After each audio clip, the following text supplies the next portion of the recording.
Distinguished gentleman, Mr. Improper is recognized. Thank you, Mr. Chairman. I want to recognize and yield at this time to the distinguished chair of the full committee, former chair, Well, Mr. Raskin of Maryland. thank you to the ranking member for your courtesy here.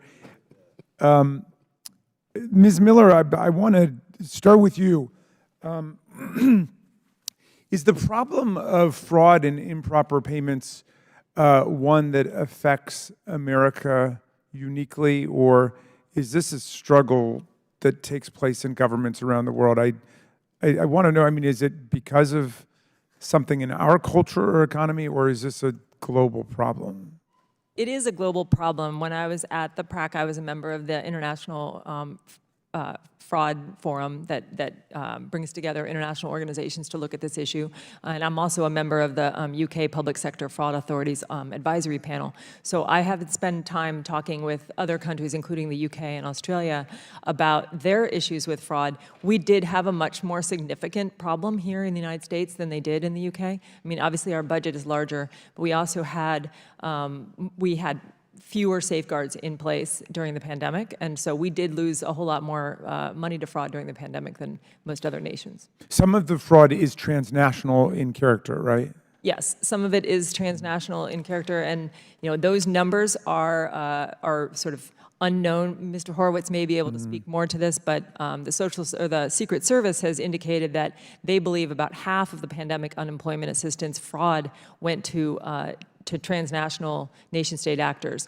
That data is very difficult to get. A lot of identity theft-based fraud you never get back, you never find it. And so you really have to, it's very difficult to know exactly what was lost. But we do know that there were adversarial nation-state actors that were very, very active during the pandemic, and they continue to be active today.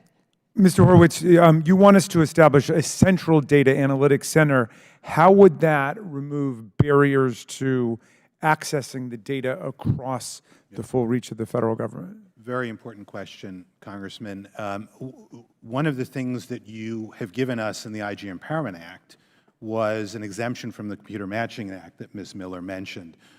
You also, in the IG Act, gave us the power to access all data from the agencies. So what we're able to do, and this is the challenge for Treasury, is go to the agencies. We have a group of IGs that can go to agencies, get the data.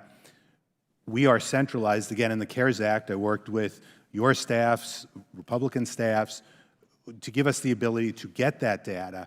So we are centralized already with that data, and we're able to proactively look at it for various fraud risk indicators, and there are many, including, by the way, as you just mentioned, foreign IP addresses.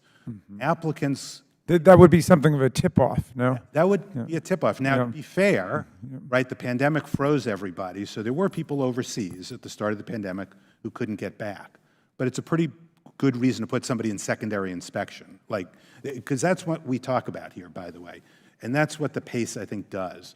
It's like a magnetometer at an airport. We're not telling people you can't get the money, but there are suspicious indicators that are causing you to a secondary inspection. But how did you create that data hub so quickly and so effectively for PRAC? Well, first of all, Congress in the ARP and the American Recovery Plan gave us $40 million to get that going and move it forward. And that was because back in 2015, Congress, the administration, let the prior analytics platform expire despite GAO's recommendation. So we needed that $40 million to get it going, and that was a lifeline. And we also had, I have to add, the strong support of the leadership of Office Management and Budget. So, Mr. Chairman, I introduced a bill to transition the essential functions of PRAC, as described by Mr. Horowitz, to a permanent entity called the Government Spending Oversight Committee. Mr. Horowitz, if we don't extend or codify the PRAC, what are we risking in terms of our ability to uncover and detect fraud and improper payments? Well, first of all, right now, as far as I understand it, we're the only analytics platform that can look across agencies for multi-agency fraud schemes, which we saw repeatedly during the pandemic.